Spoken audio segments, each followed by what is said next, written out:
Ragazzi, qui il tempo si è messo davvero brutto, quindi stamattina stava così bene, adesso guardate qua, già sta incominciando a piovere un po' e mi sa che oggi proprio sarà una brutta giornata. Sta montagna è proprio piena piena,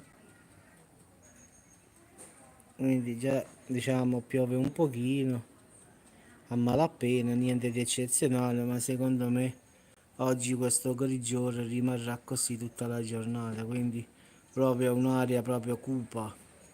Mi pare di stare a Silent Hill qua, proprio nuvoloso al massimo, quindi stiamo a Silent Hill ragazzi. Adesso faccio guarda qua, adesso stiamo proprio a Silent Hill. Guardate la montagna, ho messo lo zoom proprio, nebbia massima. La montagna non si vede più, tra poco secondo me scompare proprio. La vedo proprio una brutta giornata.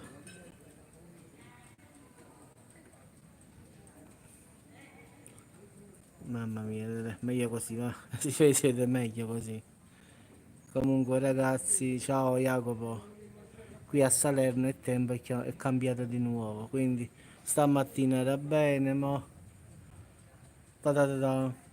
Ma io avevo detto che oggi qua pioveva, Lazio e Campania avevo detto, e non ci siamo sbagliati. Lo so, guarda, sabato e domenica avevo detto ieri nelle previsioni che in tutta Italia era bel tempo tranne in Lazio e in Campania. Difatti qua sta mantenendo la previsione, quindi il tempo è brutto. Poi domani qua dà bel tempo, quindi speriamo che almeno domani lo sia.